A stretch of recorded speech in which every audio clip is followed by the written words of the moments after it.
He was narrowly defeated in the primary by attorney Andrea Harrington. Now appointed Berkshire County District Attorney Paul Caccaviello is running a write-in campaign for the seat vacated by David Capeless earlier this year. Why mount this campaign? Here's what Caccaviello said. Since the election back on September 4th, the results, I should say, it's been a lot. I put a lot of thought into it, and frankly, there was not just a groundswell of support, but more urging by people to please continue the campaign and to use the entirety of the election process and to do a write-in campaign.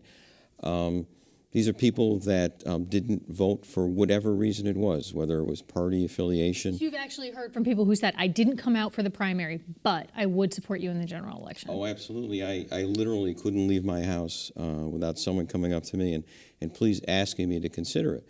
And frankly, I still believe I'm the best candidate for this position. I still believe I have the qualifications for the voters to consider to be the district attorney.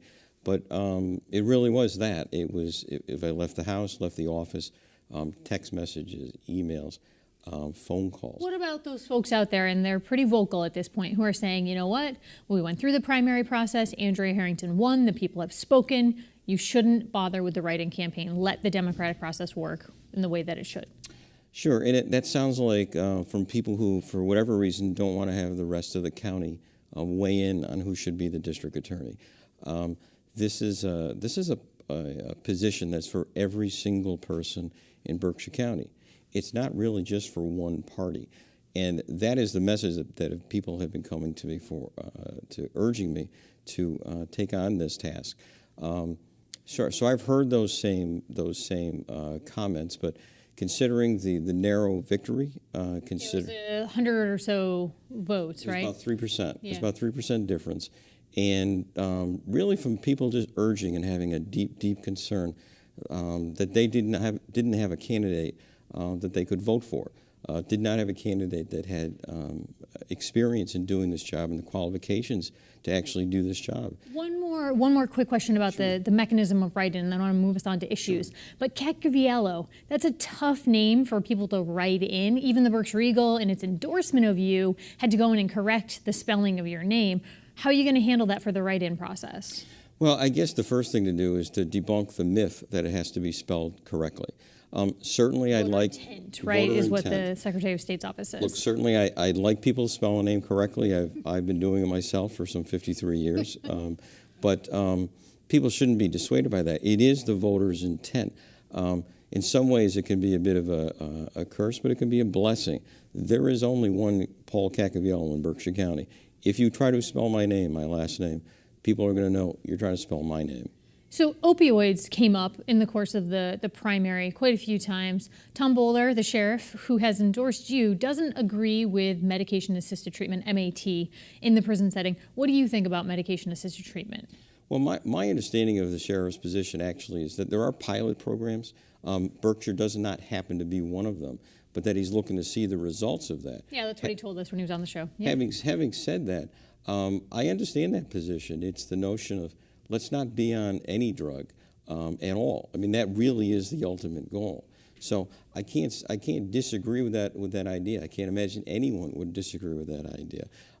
That's ultimately the goal. So I'm in favor of seeing the results of those pilot programs. Let's see if that actually is something that we should be doing as another avenue of addressing the opiate problem.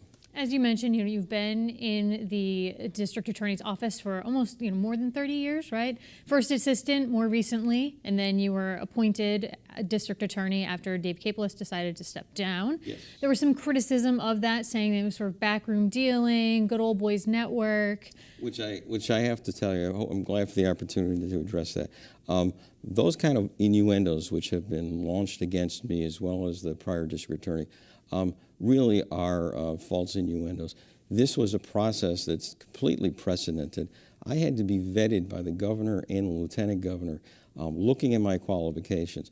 I wasn't picked out of a hat, which was the innuendo that's been launched against me in the campaign. And as you can tell, that bothers me. I've been doing this work for 30 years. I've told people I'm running on my 30 years of service and incumbency of service, not on 5 months of a title.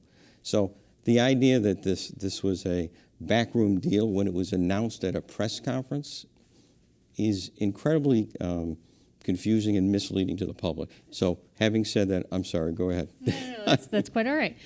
Something else that came up over the course of the campaign was that members of the African American community expressed concern. They feel like the office hasn't been fair to them over these more recent years, and you've been in the office many of those years, as you just said, whether it's bail, the way bail is decided, or a choice of juror, they feel like the office has been unfair to them. Well, let's address the bail situation first. I hope people understand that bail is something that happens in court. It's a determination, is someone going to come back? So that's at the end of the criminal justice system. So all of the social ills that have been described in the campaign, those things happen before they get to the criminal justice system. I'm all in favor of addressing them, but let's be realistic about this. We're the basin of what happens with those social ills. The bad things that we talk about have already happened. Someone's committed a crime. For whatever reason, they're now in court. And so now we, as the prosecutors, have to address this with the judge. And if the situation calls for bail, all we're looking at is the person going to come back to court? What are the factors that you look at? Race is not anything that anybody looks at, and certainly not from my office's standpoint. It's about you think whether that's an unfair criticism coming from the African American community. I think it's an unfair criticism in just the approach.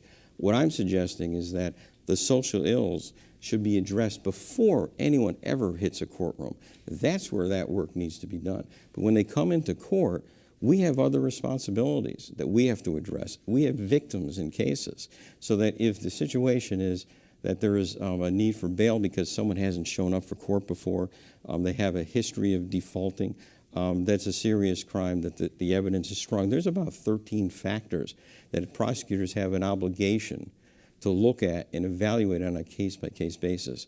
But the suggestion that race has any impact on that is really unfair and does not happen. We're getting short on time, less than a minute left, but you said case-by-case basis. Something else that came up over the campaign was minimum mandatory sentencing, which you said you would address on a case-by-case basis.